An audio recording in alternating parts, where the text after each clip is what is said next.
Un cordial saludo para todos. En esta ocasión hablaremos acerca de los trastornos del aprendizaje.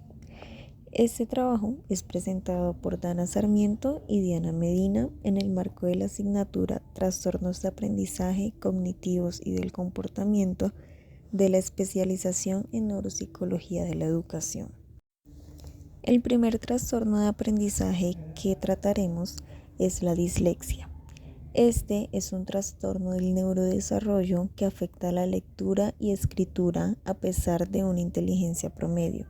Se caracteriza por dificultades en la decodificación fonológica y en el reconocimiento de palabras. La dislexia es considerada un trastorno específico del aprendizaje de origen neurobiológico. Esto tiene dificultades que derivan en el componente fonológico del lenguaje. La dislexia es uno de los trastornos más estudiados en la infancia y se caracteriza por dificultades específicas en el aprendizaje de la lectura y la escritura. La dislexia se caracteriza por dificultades en la comprensión lectora. Esto debido a que existe una falla en la decodificación y en el reconocimiento de palabras. En ese sentido, las personas con dislexia pueden tener dificultades para comprender el significado de lo que leen, incluso si pueden decodificar palabras. Asimismo, existen dificultades en la escritura que se caracterizan por dificultades en la ortografía, la cual está muy relacionada con la decodificación fonológica. Las personas con dislexia pueden tener dificultades para recordar cómo se escriben las palabras y pueden cometer errores ortográficos frecuentes. Asimismo, los problemas con el reconocimiento de las palabras se refieren a la capacidad de leer palabras de manera rápida y precisa. Esto sin tener que decodificarlas cada vez. Las personas con este trastorno pueden leer lentamente y con esfuerzo. Y por último, tenemos las dificultades en la decodificación fonológica, la cual es la habilidad de relacionar los sonidos del habla con las letras o las palabras que los representan. Estos pacientes a menudo tienen dificultades para descomponer las palabras en sus sonidos individuales y también para combinarlos de nuevo para leer una palabra completa. La dislexia fonológica es la dificultad en la conversión grafema-fonema. Los niños tienen dificultades para leer palabras nuevas. La causa probable de este diagnóstico es el déficit en la conciencia fonológica. La dislexia superficial son dificultades para leer palabras irregulares. Estos pacientes dependen exclusivamente de la vía fonológica. La causa probable de este trastorno son las dificultades en la vía léxica de la lectura. La dislexia mixta o profunda se refiere a los déficits fonológicos y léxicos. Los errores semánticos son muy comunes en ese diagnóstico. La principal causa son las alteraciones en ambas vías de lectura y en la conexión semántica. En cuanto a las características neuropsicológicas en niños con dislexia, tenemos inicialmente los déficits fonológicos, donde encontramos problemas en la conciencia fonológica, segmentación, rima y aliteración, las dificultades en la memoria fonológica de trabajo y la baja habilidad para el recuerdo rápido de palabras. En cuanto al procesamiento visual y atencional, encontramos dificultades en la percepción y discriminación visual de letras y palabras. En algunos casos, encontramos déficits atencionales visoespaciales también.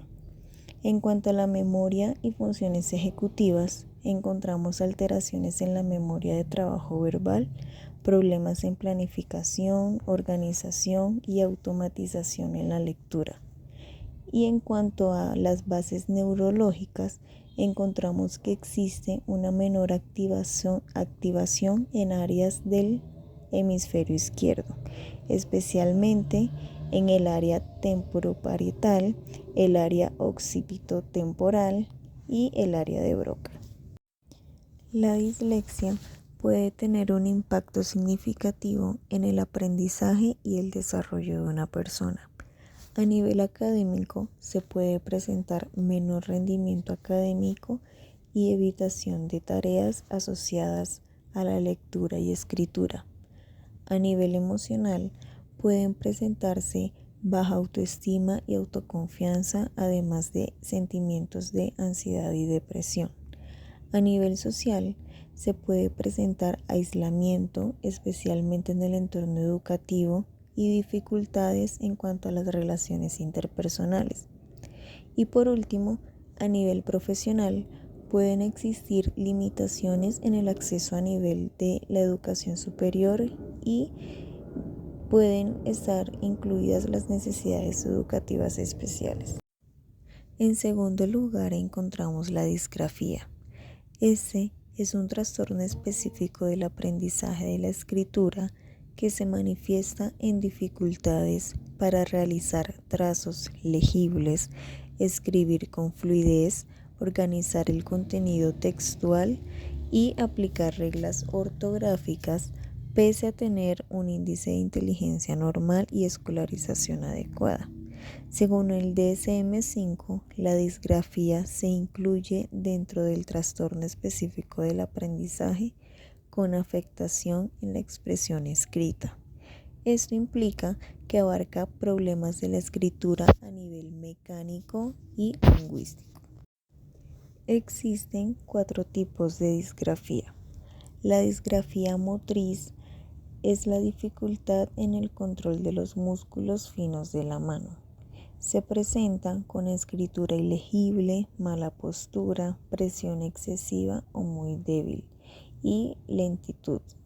Una de las causas principales son problemas psicomotores o de desarrollo inmaduro de la motricidad fina. La disgrafía perceptiva o visoespacial es la alteración en la percepción del espacio y la forma. Se presenta con letras deformadas, desproporcionadas, dificultad para seguir líneas o márgenes. Se asocia a problemas visoperceptivos. La disgrafía léxica o lingüística es la dificultad para convertir pensamientos en texto escrito estructurado. Se presenta con textos desorganizados, oraciones incoherentes, errores gramaticales y omisión de palabras. Este tipo de disgrafía puede coexistir con dislexia. Y por último, la disgrafía emocional o psicológica es la escritura alterada por factores emocionales o de ansiedad escolar. Se presenta con escritura inconsistente, bloqueos y temblores en el trazo. Una de las causas principales es el estrés, la presión y la baja autoestima. Los efectos de la disgrafía en el entorno escolar son significativos y pueden afectar el rendimiento académico general del niño, así como su bienestar emocional y social. Además, se ve afectado el rendimiento en materias que requieren producción escrita, retrasos en la entrega de tareas, desmotivación, evitación de la escritura en público y problemas de autoestima académica. A nivel cognitivo, se pueden presentar problemas de organización y dificultades de memoria. En cuanto al impacto emocional, puede haber baja autoestima y ansiedad. A nivel motor, pueden existir dificultades en la coordinación y en la motricidad fina. Y en el entorno educativo, podemos encontrar adaptaciones inadecuadas y falta de apoyo. La discalculia es una alteración específica en la adquisición de habilidades matemáticas básicas, como contar, sumar, restar, multiplicar y dividir, que no se explica por discapacidad intelectual, problemas visuales o auditivos ni falta de escolarización. Según el DSM-5, La discalculia se enmarca dentro del trastorno específico del aprendizaje con afectación particular en el dominio matemático, reflejándose en dificultades con el sentido numérico, memorización de hechos aritméticos y procedimientos matemáticos. La discalculia verbal es la dificultad para nombrar cantidades, operaciones o conceptos matemáticos verbalmente. La discalculia práctica u operacional son problemas para manipular objetos, contar con los dedos o resolver problemas prácticos. La discalculia léxica es la dificultad para leer correctamente los símbolos numéricos o signos matemáticos. La discalculia gráfica es la incapacidad para escribir símbolos numéricos o disposiciones correctas de operaciones. La discalculia ideognóstica es la incapacidad para entender conceptos matemáticos abstractos.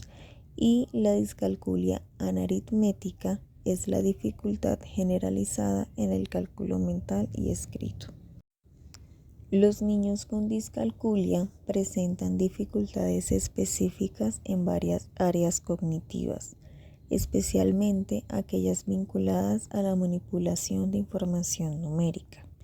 En cuanto al procesamiento numérico base, tienen dificultad para comprender la cantidad que representa un número. En cuanto a la memoria de trabajo, presentan problemas para mantener y manipular información numérica temporalmente. En la atención y funciones ejecutivas, presentan déficits en la inhibición de respuestas incorrectas y en la planificación de estrategias. En cuanto a la percepción y procesamiento visoespacial, tienen dificultades para alinear números, leer gráficos o interpretar posiciones. Y en cuanto al lenguaje matemático, tienen incapacidad para comprender el vocabulario matemático. También existen ciertas dificultades a nivel académico y en el entorno escolar, como por ejemplo un bajo rendimiento en matemáticas, dependencia excesiva al conteo con los dedos, confusión frecuente entre signos y cifras, dificultad para automatizar hechos aritméticos y ansiedad matemática con desorganización. El trastorno del aprendizaje no verbal es un síndrome neuropsicológico que afecta la comprensión de la información no verbal, como el espacio, la percepción visual, los gestos, las señales sociales o la coordinación motora, mientras se conservan relativamente intactas las habilidades verbales. Se presenta un desequilibrio entre habilidades verbales altas y habilidades visoespaciales y motoras bajas, con alteraciones significativas en la integración sensorial, la organización espacial y la regulación emocional. El trastorno de aprendizaje no verbal no se clasifica en subtipos cerrados, sino que se reconocen tres grandes áreas o dominios funcionales afectados. El primero es el visoespacial, el cual se caracteriza por dificultades en tareas de orientación espacial, copia de figuras, geometría o construcción de objetos. Estos pacientes tienen problemas para leer mapas, armar rompecabezas, seguir patrones gráficos, alinear operaciones matemáticas. En cuanto a la dimensión motora o sensorial, se presentan déficits en la coordinación motora fina y gruesa. Se presenta con síntomas como la torpeza motriz, mala caligrafía, dificultad para abotonarse, montar bicicleta o utilizar utensilios. Y por último, en cuanto a la dimensión social y emocional, se presentan problemas para interpretar señales no verbales, como gestos, expresiones faciales y tono de voz. Esto se presenta con un comportamiento social desajustado, dificultad para hacer amigos, malentendidos frecuentes y baja empatía emocional. Los niños con ese diagnóstico suelen presentar un perfil neuropsicológico muy particular, caracterizado por una discrepancia entre las habilidades verbales y no verbales. En cuanto a las habilidades preservadas, encontramos que hay un lenguaje verbal estructurado, es decir, presentan un buen dominio del lenguaje verbal, y esto se manifiesta con un buen vocabulario y un uso gramatical adecuado. En cuanto a la lectura, también implica la capacidad de leer en voz alta con precisión, y es otra habilidad que generalmente se encuentra preservada en estos niños. Y por último, la memoria verbal, que se refiere a la capacidad de recordar información presentada verbalmente. También suele estar conservada o incluso por encima del promedio en los niños con ese diagnóstico. En cuanto a las habilidades que se encuentran alteradas, encontramos la percepción visual o espacial, que se presentan con dificultades en la percepción de detalles, desorientación espacial y problemas con la construcción y el ensamblaje. En cuanto a la coordinación motora fina y gruesa, encontramos torpeza motora, movimientos descoordinados y dificultad tareas que requieran de una precisión motora. También pueden haber dificultades con la escritura a mano y con el desarrollo de actividades físicas. En cuanto a las habilidades sociales y emocionales, también pueden presentar dificultades para interpretar señales sociales, para hacer amigos, y por último, en cuanto a las funciones ejecutivas, encontramos también dificultades para planificar y organizar, dificultades para resolver problemas o realizar cambios de tarea. Para concluir, cabe resaltar que comprender las características principales de los trastornos de aprendizaje no solo nos ayuda a identificar mejor las necesidades de quienes los presentan, sino que también nos permite construir entornos más inclusivos y empáticos. Gracias por llegar hasta aquí. Nos vemos en otra ocasión. Muchísimas gracias.